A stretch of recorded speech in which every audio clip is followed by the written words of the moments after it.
And now time for The Viewing Room with Adam and Ethan.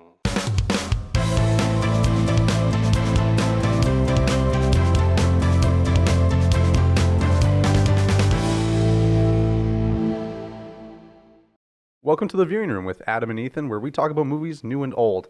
Today is yet another bad hair day in our short series so far. Our first 10, I think 3 of them I've had to say, like, man, can we like Photoshop my hair in some capacity? I can Photoshop it. Yeah, okay. I'm not going to guarantee that it looks good because I'm not spending any time on special effects on this show. But Well, we should. We're gonna talk to Gary. We're gonna get a budget, and yeah, we'll make sure that when we come to work, our hair looks better. make sure your hair looks better for this episode. Yeah, well, that's what happens when you get the pre-video shower. So today we're talking about Wayne's World, released on February 14th, my birthday, 1992. Happy birthday. Thank you. Notable birthday that day, Freddie Highmore. Okay. Yeah. You know who that is? I vaguely rings a bell, but I don't remember what he looks like or what he does. He plays the good doctor. Oh, okay. Oh, yeah. That's where. And he played okay. Charlie in Charlie in the Chocolate Factory in 2005 with Johnny Depp. Okay. Yeah. Cool. So he was born 1992, same day this came out. So 92. good for him. Yeah. So Wayne's World was released with a budget of $20 million US, grossing $183 million, Pretty good. which was enough to warrant a sequel that did not do as good. No. It had a budget of $40 million, and I think it grossed like $73 million. So Yeah. it still made money, but not $160 million made, right? With these goof movies, sometimes it's hard to really capture the energy a second time, you know. Yeah, I mean, and it ages interesting. Like certain styles of comedy don't translate, going throughout the years, right? Mhm. Like I think, first of all, the jokes that are made during that time is one thing that we're going to talk about today. I wrote a bunch of that. But I think just as kids grow up and move on, they're like, oh, that wasn't as funny as I thought it was 10 years ago, right? So, I don't know. I feel like if someone released a silent slapstick comedy like Charlie Chaplin movie in the theaters, it probably maybe wouldn't do as good as it would have in 1936. No, because, but at the same time, I do like the Charlie Chaplin stuff. Like, I went to an event years and years and years ago with my aunt. She took me to it, and it was like it was some musical group in the city. I think it might have even been the symphony, and they did they played along live to the Charlie Chaplin movies. They did the music live. That's cool. And so it was cool, and it was actually, I think it was at the Roxy, and it was really cool to see like those in a live theater setting, like how it would have been, almost 100 years ago. Sure. And I found them entertaining. Like it's I mean, sure, I wouldn't want to sit there for 2 hours and go every week or anything, but to see those once in a while in that setting with the live music, and it was fun. I enjoyed it. So I don't know, maybe a certain point, yes, but when you go back far enough, I think it's almost like a classic car, right? Like, Sure. There's an era in between modern and classic where it's just nothing, right? Like and then it starts to become classic, and like, you know what I mean? Right. Well, and I do think there's a large margin of people that would say, Wayne's World is a classic. It but, is, yeah. Undeniably, things sometimes just don't work out. I think right now you hear the term superhero fatigue, which I know way off topic from Wayne's World, but, it's kind of the same thing. People are tired of superhero movies, but then a show like, say, The Boys comes out and people flock to it and love it because it's something new and different, right? Yeah. So I think that's something we can talk about later. Wayne's World was directed by Penelope Spheris. Yes. She did not direct the second one because apparently there was a lot of fighting between her and Mike Myers on this set. Mike Myers was a writer, of course. Yes. And I think, was his baby in a way. Obviously, the SNL skit too, right? So I think that maybe caused some problems on set. And I think, they talk about that a lot. A lot of directors are like, we will never have the writers on set because a lot of the times writers come up with the stories and they're very attached to it, and then they see like a director doing something that they wouldn't agree with or making a change, and well, why did you need to make that change? And maybe there's a reason that it doesn't translate correctly from screen to, or from book to screen, right? But That's one reason that I like the writer directors. When a director writes their own show or is directly involved in the writing process, I think it shines through. I think it shows generally if it's done well. Right. Well, I think it comes down to a thing too, whereas as long as you're, I just destroyed this pen. How did that happen? Because you've been clicking it for the last 7 episodes. That's true. I have. Yeah, that's done. As long as a director you're willing to be open-minded and make some of those changes, whether it comes down to things like budget or timing or a preference in the cast, I do think it can work. But it's just a lot of figuring out, right? So I do understand the concept of directors and producers not wanting writers to be on set because the writer's already been paid for what they've done, and they need to kind of let their baby go because it's kind of becoming a new thing.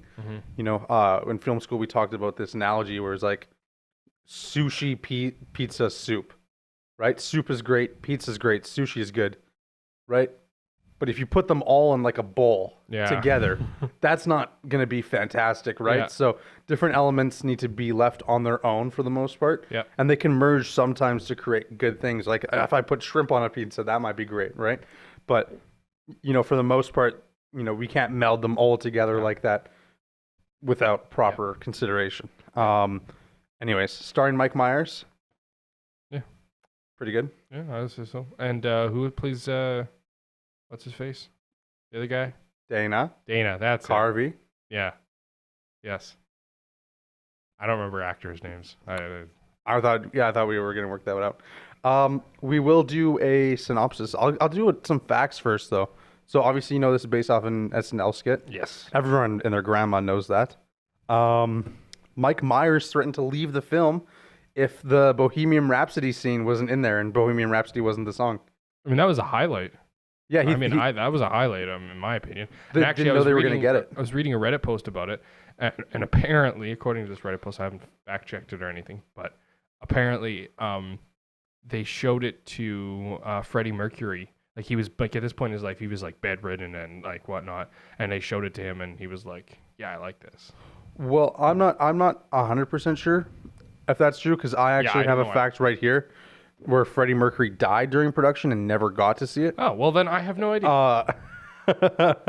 But this movie kind of brought Bohemian Rhapsody back to top 100, and they made a new music video around the movie based on the song. So, yeah, maybe there's a disconnect there because I did read from like the news source that Freddie Mercury had died during production and hadn't been able to see it. So, producer Big B, can you look up when Freddie Mercury died? I don't remember off the top of my head. Another quick fact while that's going on. This was Chris Farley's first ever film appearance. Really? Yeah, first ever. He would have been on like SNL and stuff before that. I imagine, but that was his first film appearance, and he came back in the second one, and he played a different character. In a van down by the river. That SNL skit is hilarious. That's one of my favorite. That and like the More Cowbell skit. Yeah, I love More Cowbell. But I got a fever, and the only cure is more cowbell. Yeah, but that is Chris Farley's first film appearance. We have the date. November 24th, 1991. So I think yours is probably more accurate. Because this came out 92. 92, so you're February right. 14th. Yeah, yours is right. So that just goes to show you how wrong Reddit can be. Yeah. I guess we shouldn't trust Reddit. Never would have guessed that. So actually, in the drumming scene in the start of not the start where they go buy the guitar. The music store, yeah. Dana Carvey did all of his own drumming. I read that also on Reddit. I guess I won't say that. It's probably not accurate. You know what? Say it, because if it's not accurate. What's her face? The one who played his love interest, Cassandra. Yeah. Apparently, she did all of her own vocals for this too. She is a singer. She is. Oh, okay. Well, maybe that one is more. I didn't write it down, but I did see that they actually, after the movie, re-released a single, not signal, single based on, her vocals in this. So yeah, well, that makes sense. Maybe Reddit was right. Right. One. What have we got? One for two. 1 for 2 now. Sure. Let's read a synopsis here, and then we can get into a little bit of the plot. A big screen spin-off of the Saturday Night Live skit. Rob Lowe plays a producer that wants to take the public access Wayne's World to the world of commercial television. Wayne, Mike Myers, and Garth, Dana Carvey, battle to save their show and Wayne's girlfriend from Lowe. That's our little synopsis. I have to say, I was trying to figure out through the entire show where I'd seen Rob Lowe before. Sure. Parks and Rec. That was where it was. I had to look it up when I got home. Parks and Rec. That's where I had seen him before, and I was like, it was like, I know him. Where am I in Parks and Rec? Nice. Yeah. Who does he play in that show? I don't remember what the character's name is because I haven't really watched a lot of Parks and Rec. I haven't either. I just know him. I know him the most from the Burgers skit with Ron Swanson, where he's like, I removed like the Rob Lowe's characters, like I removed burgers from the cafeteria, and Ron Swanson's like, I've had my commissary hamburger for 25 years, and then they have like a burger cook-off, and Rob Lowe's is like this like grass-fed, with black truffle and all this other shit, and then Ron Swanson, he plops down and he's like, it's a hamburger made of meat on a bun. You can put ketchup on it. I don't care. And they all like love it. Anyway, it's I love funny. Nick Offerman. I can't quite do the Ron Swanson impression very well, but Maybe we should just play the show, the clip. I can probably play it. We can do that. I don't know if it might be copyright. Yeah, I'm sure if it's a clip, we can make it happen. We'll see. We'll just put like weird subtitles over it and try and mask. So this movie has, I don't know, a fairly simple plot, I'd say. Yeah, it's not complicated. I actually debated if not even just doing like a plot synopsis, because I feel like it was kind of, slapsticky. But what do you think? Can we go? I don't think we need to. I really don't think. I think we can just talk. Yeah. Perfect. There's no need to explain the plot or anything. It's like you say, it's pretty simple. So yeah, well, good. Let's maybe talk about the story then, just for a bit. Not story, plot, whatever. But like, let's talk. What were elements you liked about it? I mean, it doesn't stray from any. Like, it's not like it's a,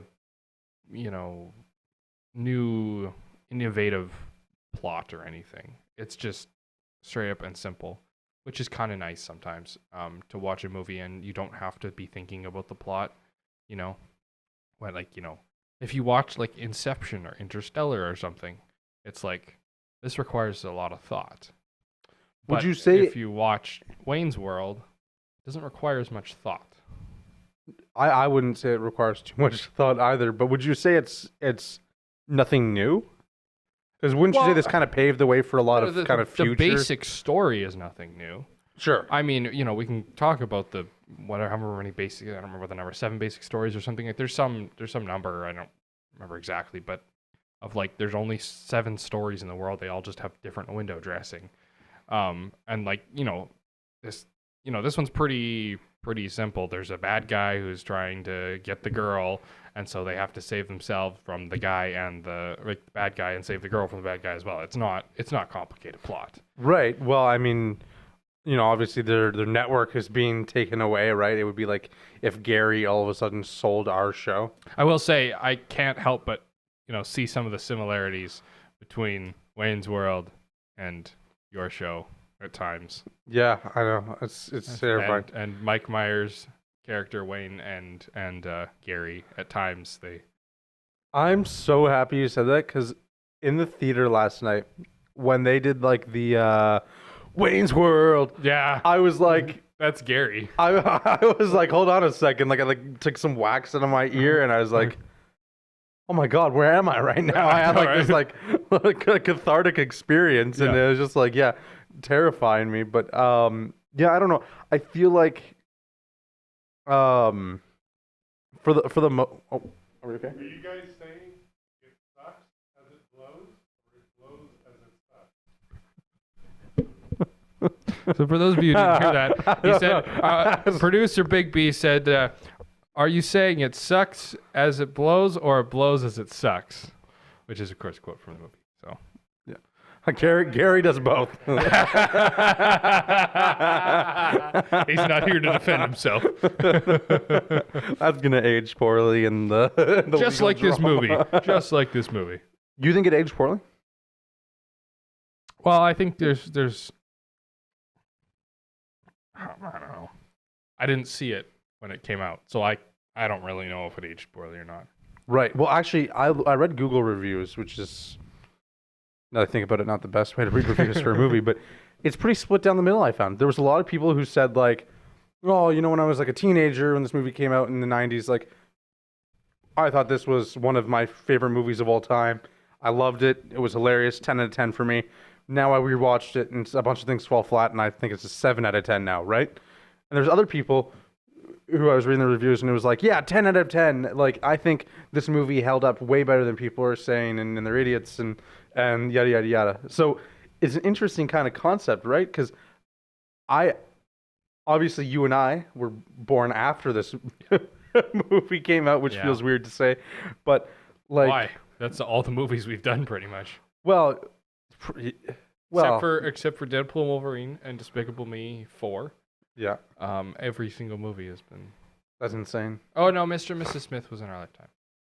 Yeah. Do you want to come up here? Yeah, you want to come up here and explain that? I did see it in the theater, and it was funny at the time. Mm-hmm. But I was 20, 21. Yeah. A lot of the jokes, in my opinion, now, many years later, aged poorly. Yeah. Because a lot of it was pop culture references at the time. And now they're long outdated. I will say that I think that maybe is why, like, for me, I wasn't laughing as much as some people. Like, I'm guessing it was the people who had been alive during that time that were laughing more, but I wasn't laughing as much as some people, and I think that's probably part of what it was, is the reference, pop culture.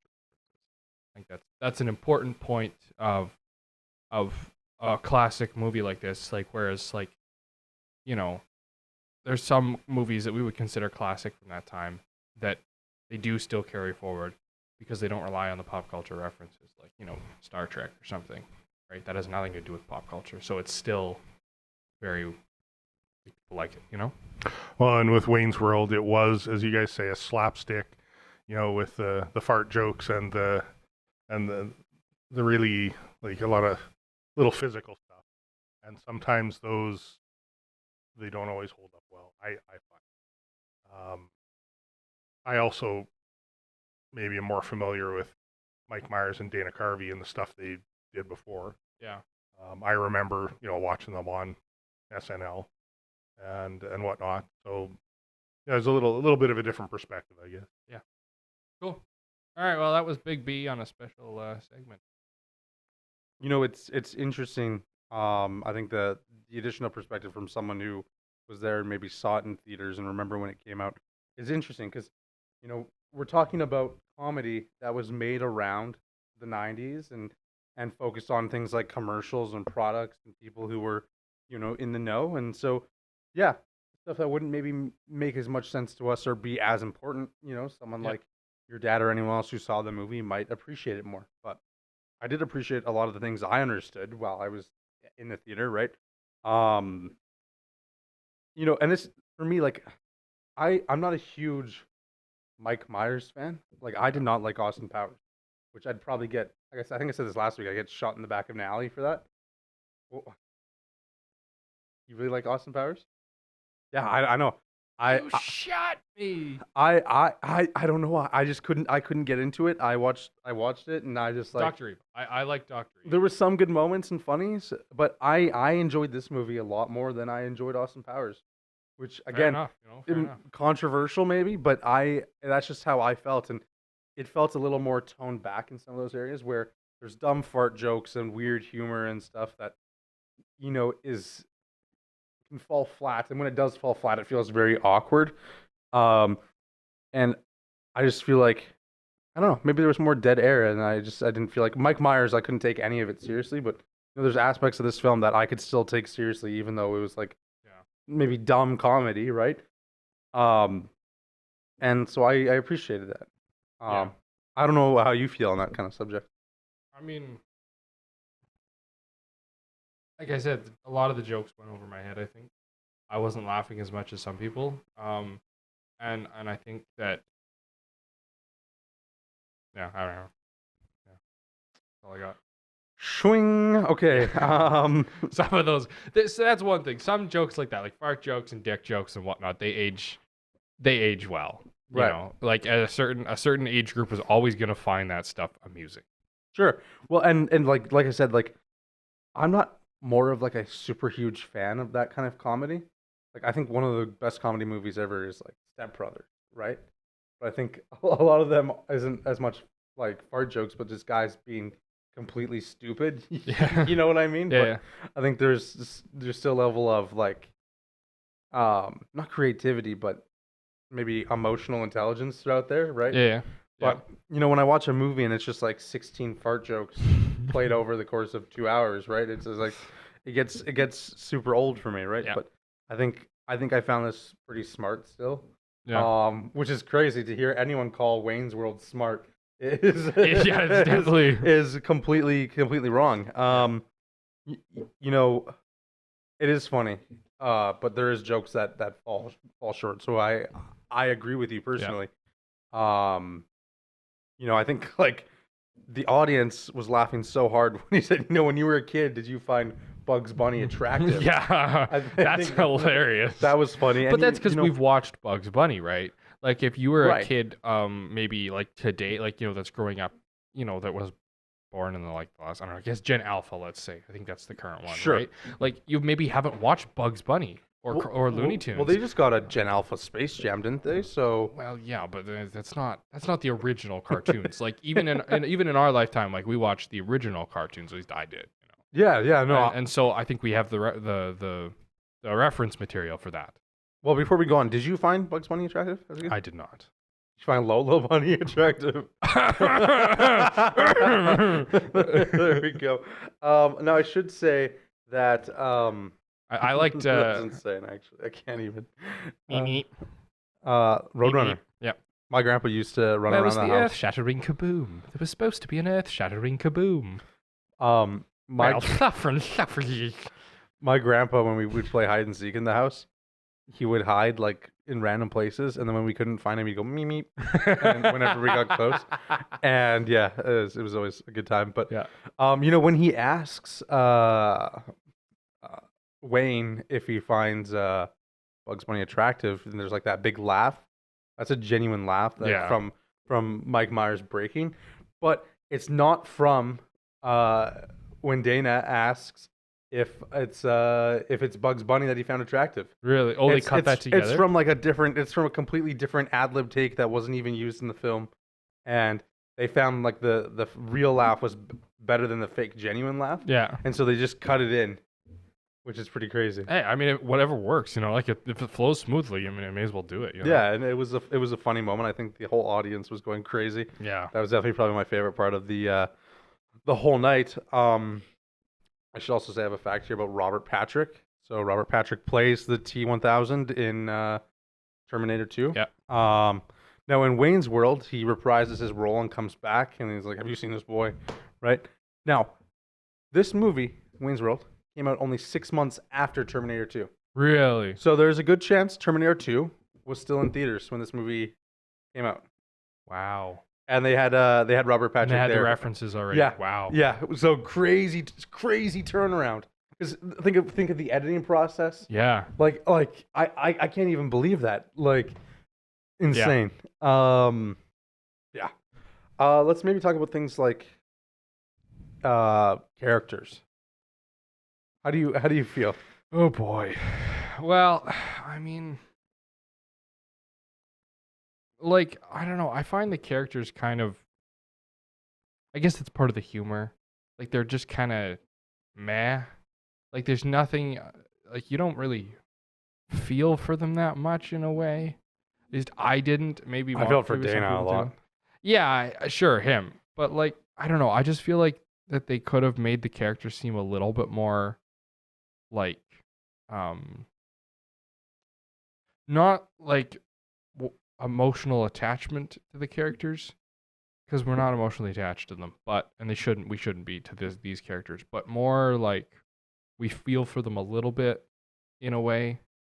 I don't know, maybe that would have ruined the comedy of it, but I don't know. I'm just not completely sold on the characters either. I don't know. I don't really know why I feel about it, like feel that way about the movie. I just kind of do. I can't describe it. Well, I would say a lot of it comes down to being a little subtle Yeah. because the story elements maybe play into the background just a tad. So we focus on the comedy haha bits, but maybe when you look down a little deeper, you can see, right? I think there's a pivotal moment there where Wayne's like, my life sucks. I lost my girl, I lost my show, and I lost my best friend, and everything sucks, Yeah. right? Well, and it's like, in any movie, that main character is going to figure out that, oh, mate, maybe my life doesn't suck. Maybe I've just been an asshole, and I need to kind of change my ways. And so they do better, and they go make their apologies and stuff like that. Now, it's kind of more played for laughs in the sense because it's not like he's going to super duper apologize or whatever. He kind of just like gets together with his friends again. He's like, all right, I got to go get my girl back. And then they hatch the plan, right? Yeah. And then it's like they start the network again up in his house, right? But, towards the point of him getting his girl, he just goes back and apologizes, right? There's not like some huge epic journey to rediscover himself and maybe realize like Yeah. he's been a complete a-hole. He just kind of goes and he's like, listen, I'm sorry. You know what I mean? And she goes back to him, right? And maybe in most movies it's necessary, right? Like in the hero's journey, but when it's being played for laughs and stuff, that's when I think you can get away with some of that stuff, right? I think we talked about that a little bit in the Minions review we did last episode, but I don't know. I feel like there's maybe a little bit of a disconnect there that happens. Maybe I missed something even, but I think in any comedy movie you get away with that. If you do that in like a big drama and where all of a sudden the big kind of dark night of the soul is just resolved instantly by the main character saying sorry, I think it's kind of like frowned upon. But when you do it in kind of a comedy where where you have grown men falling to their knees, we're not worthy, we're not worthy. I think you can kind of Was that actually Alice Cooper? Did they actually get Alice Cooper? I wondered. It seemed like him. Yeah. So they did. Okay, good. That's funny. Yeah. But yeah, so I feel like moments like that can be kind of played off a little bit, and I don't know. Obviously, there's some character growth at the end where they move on from like the huge money stuff and they go back to the basement to do it, which financially doesn't make sense. But because to be fair, this is a movie. In one of those endings, she did get the record deal. She get the record deal. So she's gonna have a crap ton of money, probably. Right. And I think it's funny when he's like laying in the bed and he's talking about like, when you still love me when I'm famous and stuff like that. But obviously it's like they think they're going to be rich and famous from the TV show kind of going off and doing whatever. Maybe they would be, but I think they go back to their garage life or the basement life, not garage life, because it's where they started. It's their roots, and they feel more comfortable there. And they were getting screwed by the network. Well, not just that, but like it also begs the question about like content and when they're in their basement, they can do whatever they want. They can say whatever they want. They can make those kinds of jokes that they tried to make on the network version of it, and nobody's breathing down their neck to say you can't do that, and that's not and you have to thank these sponsors and you have to have this guest on. They can do whatever the hell they want, and I think that's appealing to the audience too. And in the long run, they would succeed more by doing content that the audience finds appealing.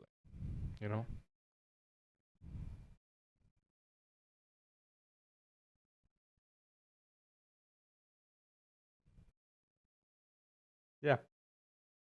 You sound like someone I know. Who? Gary. Yeah. This movie does really have a lot of I just had like a parallels. hot flash because I was like, wait, hold on a second. But at the same time, I feel like we are a little bit more organized than them and not quite as stupid. Okay. Well, I think I'd Gary argue they're might not be, geniuses, actually. but Gary has some people working around him that are, Network Geniuses? Ryan does excellent Gary wrangling. No, I tried looking up like more information about like Dana's character, Yeah. and Garth, and all I could find on Google, like the top 30 answers when I search up like Dana Carvey Garth, it's like, is Garth from Wayne's World autistic, or what's wrong with Wayne, or from with Garth from Wayne's World? And I'm like, oh man, like that's all people want to talk about. And I'm like, dang, I thought his character was just super funny and wholesome. Now you only talk to the camera. I think that's so funny. I think that is another interesting thing to talk about, is how like this whole thing was almost shot as like a documentary. Yeah, like what they call a mockumentary. Yeah, that's like, but like they break the fourth wall a lot with it and everything, and it's really quite neat. Yeah, well, maybe it did inspire parts of The Office. Obviously, they use a lot of quotes from this movie in The Office from Michael Scott usually, but it's also a little bit like Spinal Tap. Sure. Like that mockumentary style. Another one of my favorite movies. Yeah, well, maybe we'll have to review that one. Yes. So yeah, in terms of character development, I do feel like, Mike Myers, Wayne, does kind of develop a little bit, but I feel like it's maybe kind of tucked away a bit because we're focused on this kind of like big comedy aspect of the movie and trying to, make us laugh one last time before we leave, so we feel a bunch of serotonin and we want to go see it again, right? Yeah. And so yeah, I think it's there. I just think it's maybe not as prominent as it would be in like a drama movie or something, because again, we're heavily focused on this style of comedy. Yeah. Early 90s, right? But yeah, I don't know. I think it's there. Is it super compelling, life-changing, makes you think about yourself? No, I don't think so. But does it feel good at the end of the day when they have like the Scooby-Doo ending and do whatever? I do like that they do the multiple endings like that, especially the Scooby-Doo one. That's hilarious. Yeah, and it's a nice nod because a lot of the times at the end of movies, you see things like alternate endings or like behind the scenes, or this is how we wanted to end this, but we it failed at a test screening, also, right? So you can't please everybody with an ending, right? Right. Unless you do 3 endings. Then you can please almost everybody, right? Because the people that thought he was an asshole and didn't want him to get the girl, they get their ending. The people that thought he was great and wanted him to get the girl, they get their ending. The people that for whatever reason wanted the Scooby-Doo ending get the Scooby-Doo ending. I mean, everybody should like that one, So you get the ending that you want, which appeals to most people. You can make 3 movies in one if just for every single scene. He said, and then we had this variant, and then this variant. You can make 3 movies in one. Yeah, I agree. Like I said, I feel like leaving the theater, I felt like Wayne isn't like a super great dude. Obviously, he doesn't have all his ducks in a row, but yeah, like I feel like there's some aspects of his character that were maybe just like came off a little bit like a tool. And obviously, it's a comedy film, but like. Yeah, he's with this girl who's obviously nice to him and cares, but he only cares about himself for a large portion of it, right? So yeah, it is Wayne's world essentially. Wayne's world. Yeah. Now hopefully by the end that kind of changes. Like I said, it's a little cloudy because they're focused on comedy. Is there anything you like particularly liked or disliked about it? No, I was nothing that I was like, oh, that's terrible or that's fantastic or anything. I mean. I don't know. I felt very meh about the whole movie. Like very meh. Like yeah, like I was laughing, but I wasn't like laughing hysterically the whole time. So I don't know. In my opinion, it's just kind of like it's a decent movie for what it is, but I don't know. It just didn't really do anything for me. Wow. It's like people only do things because they get paid. That's just sad. Yeah, that sponsorship thing is like, I honestly can't believe anyone would be such a sellout. And it's so crazy. It's so crazy. But I do think we should talk about the elephant in the room. And the elephant. Sorry, my bad. I was hoping you'd pull up like a picture of an elephant or something. That would have been... Don't worry about it. It would have been great. We got to do that. That's a bit. That's hilarious. Yeah, I did enjoy it. I thought it was funny and good. Obviously, in terms of depth, I feel like it is lacking in some areas for sure. Now, what might make up for that is how inspirational this was to so many, comedians and filmmakers around the world, and how it's still heavily quoted today, right? Obviously there's some jokes that don't land and don't mesh in today's kind of atmosphere, and people don't understand the references anymore. But I do think there is a lot of references and jokes that you still hear, and Yeah. I've heard "We're Not Worthy" a gazillion times before seeing this movie, right? Schwing. My dad says schwing. Right? Like I do think there is still things that hold up, and that makes it a success in certain aspects. When maybe people forget your character arcs and your development and stuff. But at the end of the day, when you make a comedy movie like this based on an SNL skit, you're not looking at a ton of story depth. Yeah. You're looking at, okay, we're gonna make people laugh. You're gonna tell their buddies about this movie, and they're gonna be talking about it. And there was a lot of people talking about it, and it revitalized Queen in a way with Bohemian Rhapsody. Sure. Yep. Now I don't think Queen would be like super unsuccessful without this movie, right? You know what I mean? That would be an insane thing to say. But I do think like having Bohemian Rhapsody come back and play was nice, and obviously it went back onto the top 100 after this movie came out, right? So it's a fun scene, and I'm glad they included it. Like, I'm glad he fought for it. I enjoyed that one, and I think there was a lot of people in the audience who were kind of singing along, and yeah, we were going crazy. We were head bobbing. We were just having a great time, and I think that's the kind of atmosphere that makes going to a movie fun. Some of the jokes people aren't laughing at and stuff, and you can tell, and it's like, oh, that might have been a little bit awkward, right? It's like maybe seeing a comedian bomb on stage a little bit in a way, right? Where you're like, oh, maybe I should just give like a sympathy laugh. Yeah. But then there is genuine times where they're like, oh man, did you find Bugs Bunny attractive as a kid? And the audience is roaring, and it's hilarious. And there are some funny ones like that. And or like people are quoting along saying, we're not worthy, right? And so it's always such a gift to see movies that we'd never seen in theaters before. Yes. Coming, going to be able to see that, and going with some people who actually have seen it in theaters and remember it and are very fond of it. And then us getting to see it for the first time, right? So we should also then thank Coliseum Presents. We should. Because, again, as we always talk about, they're the ones that put these events on, these classic film events, so that we can go see these in the theaters. We've got Moulin Rouge, September 18th at the Broadway Theater. All their events or at least all of these ones are at 7 p.m., so 7 p.m. going forward.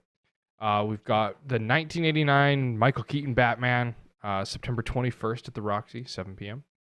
We've got the original Ghostbusters at the Roxy at October 5th. Nice. We've got Labyrinth, October 15th at the Broadway. And we've got The Shining, October 25th at the Roxy. You and I were both surprised they're playing The Shining, given how long it is. Yeah, The Shining is at least 2.5 hours. Yeah, it's pretty long film, especially to be screening at the theater. But I don't know. I think it's going to be good. I think it's going to be cool. We sat through Endgame. We can sit through The Shining.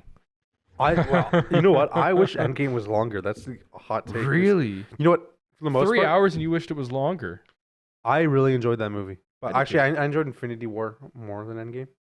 But yeah, what I will say is there's this trend nowadays where movies are so long. And there's a lot of long, old films. But I think the average film length has severely gone up. Where most films, I'd say, average at about, an hour, 30 minutes. Yeah, I can. Now I'd say films average 2:15. Yeah, you're right. Yeah. And there's probably an actual statistic on that, and we can maybe put it on the screen, but that's kind of where I'm imagining it is. I think it's very important, and it speaks to good filmmaking to be able to tell a nice story in a shorter period of time, because it's not as drawn out. And I think it's easier for people, especially for rewatchability, to go back and watch a film that's an hour and a half, because they're not committing 3 hours to some big epic and stuff like that, and they're not making their whole afternoon go away. They can actually sit down in a sitting and watch a film, and sometimes it can feel taxing, in my opinion, to sit for 3 hours. That's one of the things about like a short film. Like when you're working on a short film, it's so hard to get all those hit all those character development and really make your audience feel for the character in 10 minutes. Mm-hmm. It can be really difficult to do that. So I think it does show better understanding of filmmaking or of the character techniques. Right. But that being said, that's also why I think TV shows are so popular is because you can spend years developing characters. I mean, you look at like a show like NCIS or something that is still running. It's like in 22, 23 seasons, Wow. and Family Guy. the Mark Harmon played Gibbs on there for Sure. like 20 years.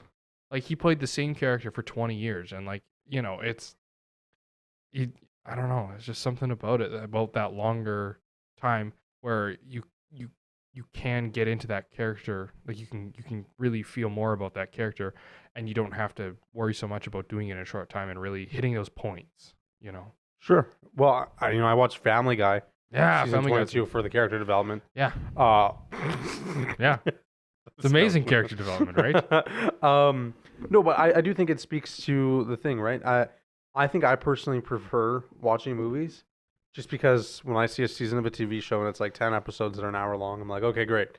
Now I'm going to watch 4 seasons, 10 episodes, an hour long. I know that's 40 hours to go get the series and understand the characters and talk with my friends. But I think it's a lot easier commitment to go to the movie theater and watch 2-hour movie because it's like, dang, now I can talk about it with my friends for a couple of days and do whatever and enjoy it. But gonna do some Maggie wrangling. But I do think like there is an aspect of it can be hard for people to get into TV shows and watch, and I struggle with that sometimes where I can feel bored of TV and it can be hard for me to get in to watching TV unless I have a bunch of friends recommending it because it's like I don't want that time commitment, right? If I'm gonna watch it over my lunch for the next month, then maybe that's fine and perfect. But I definitely think like for the most part, I enjoy having a bit of freedom in what I watch, and the movies kind of help with that. Which I would bring to my point is my favorite movie of all time, my top 2, I guess. Emperor's New Groove. Fantastic movie. I know that's an insane movie to have. I haven't seen it. Your number 1 movie of all time. I think that movie's incredible. It has a runtime of like 70 minutes. They just over an hour. They told that story, and I think that's incredible. And I think if you can tell a fantastic story with great character development, I think you've won. And I think we should review that movie at some point because The Shawshank Redemption, and Emperor's New Groove. Yeah, for sure. Are my 2 favorite movies of all time. Which complete polar opposite spectrums. We have an animated comedy film, and we have like a really sophisticated live action drama. Like I guess some people even call it a thriller. Then hey, too. Yeah, yes. But yeah, I don't know. I feel like it's very on opposite sides of the spectrum. It's very kind of like different from each other. But those are my 2 favorite movies of all time, just because of the storytelling and I think when you can tell a story in a short period of time and still have your audience feeling connected to your characters and feel like they've left the theater, with something, I think it's great for rewatchability. I once watched The Emperor's New Groove twice in one day.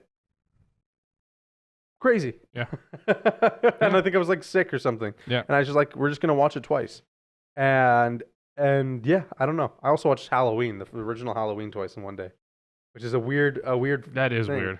I really like that movie. I watched it, and then my brother came home from school, and I was like, "Hey, we should watch this movie. I just watched this today again. I think you'd enjoy it." All right, and we watched it, and I just like and I don't know why I'm saying like I can't get into TV shows, but I watched the same movie twice in one day, so I sound not even I don't even sound like a hypocrite. I just sound like a bumbling idiot. But I'm not gonna. Everybody has their preferences. I'm not gonna judge. So. Yeah. Well, I do enjoy TV.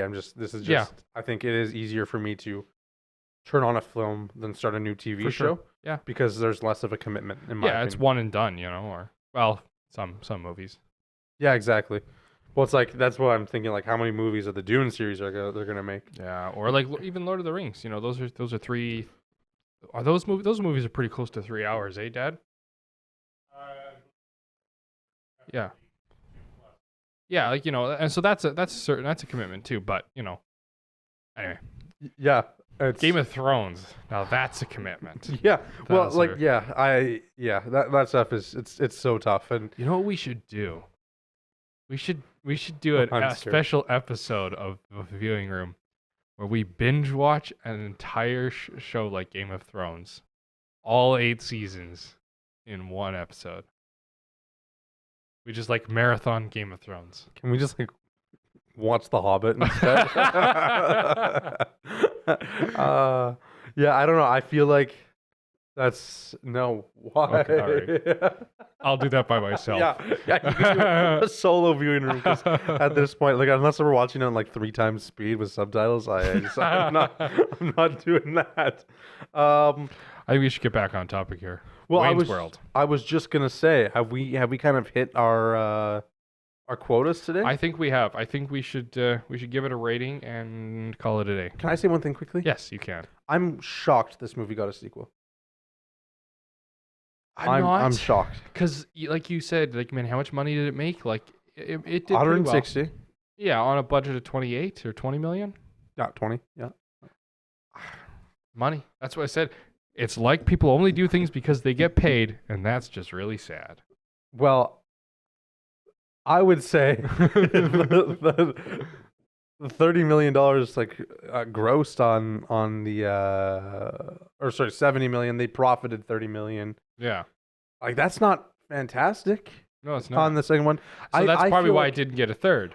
You know why I'm shocked it got a sequel though? It's because it's an SNL skit. It's a movie based off an SNL skit. I think already at the end of the first movie, it's like we'd gotten our 3 endings, right? We'd seen enough of the characters, I'd say. Yeah. Like I don't think anyone was leaving like, oh man, I wonder where Wayne's going next, right? you know what I mean? Yeah, that's like, fair. That's fair. I don't think anyone was really. I mean, maybe I'm wrong, and maybe you can talk about this. Was there a culture of when you left the theater seeing Wayne's World of people wanting to see more? I would say for myself, no. I think it was stressful. I think the SNL skits turn into movies. Wayne's World. It was the most successful SNL adaptation like ever, I think. Let's not talk about. I think the sequel was a stretch. As Adam said, money talks. Money does talk. Yep. Money talks. I think that's the only reason. Like you say, it was done after 1. The story was done, but money talks. So if you didn't hear, no, people at the time probably weren't expecting the second one. No. Now, see, money talks, but again, when we're talking about comedy based off SNL skits and stuff, I just don't think it's a smart call from a producer to be like, okay, let's do this again, because the comedy is already changing. You know, stuff that we found funny, you and I, in 2016, is not funny now. You know what I mean? Because we change fast, we grow fast, and there's different things in pop culture that make us funny, make things funny, right? I even say, why am I getting a call from Nepal? So yeah, I don't know. I feel like yeah, it would be a tough sell for a sequel in my opinion. Like when comedy changes so fast, like I think it's the same reason Step Brothers didn't get a sequel or something like that, right? Like, well, I think we can agree that it probably didn't need the sequel. It did not, and so obviously it was a tactical mistake, which happens. Yeah. Obviously they looked at the money and decided we can make more money off of this. And it didn't work. It didn't pay off. They did make money. They made not some, make. just not very much money, which is probably why it didn't get a third. Yeah. Yeah. I guess 30 million is a lot, but in the movie industry, in the movie industry, that's really not. We just talked about like last week how Despicable Me 4 made 900 million. Yeah, right. Like holy smokers, that's a lot of money, right? And yeah, I don't know. I feel like definitely didn't need it. I was personally surprised, but. Yeah, I think it can kind of go either way. But let's move on with a rating out of 10, and then we can be on our merry way here. I am going to give it, again, I just felt very meh. It was good, but it wasn't fantastic, in my opinion. I think, again, that's probably just a lot of the jokes went over my head. So I'm going to give it just a straight up 7. Man, he's talking about how it's meh and didn't love it fully. Man, that hurts. I thought we were gonna I'm sorry. have... I didn't. No. It didn't make me. Don't feel be sorry. anything, you know? My rating's lower than I'm a yours. Canadian. I have to say sorry. My rating's lower than yours. Oh. He's sitting here. He's like, oh, he's gonna give it a 5 or a 4, right? He didn't enjoy this movie. I enjoyed this movie, but like not super enjoyed it, right? I think what made my rating a little bit higher is that I know other people enjoy it. So like, if it was me rating it on like my personal enjoyment, yeah, it would be closer to a 6.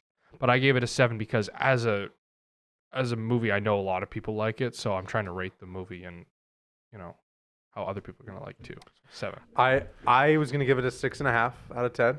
I enjoyed aspects of it. Like I said, I didn't think it needed a sequel, and I don't think there was a ton of depth in a lot of aspects because it's it was made off an SNL skit, but it worked for what it was trying to do. Yeah, I thought we were about to have viewing room history where Adam had a review lower than mine, and it's gonna happen when we do Emperor's New Groove for sure. But I thought today was finally the day because I was like, no, he's gonna say 5 or 6. I'll give it a 6.5. Boom. And I know I finally made history. No, we're gonna have to wait till another day. Too early in the season. That's insane. We're only on episode what, like 7 or 8 here. We can't. Man. Okay. Well, yeah, that's kind of where we stand. 7, 6.5. I think it worked for what it was trying to do. Yeah. Do I think it holds up super good now? No, not entirely. No, it was based off an SNL skit, so again, not a lot of depth.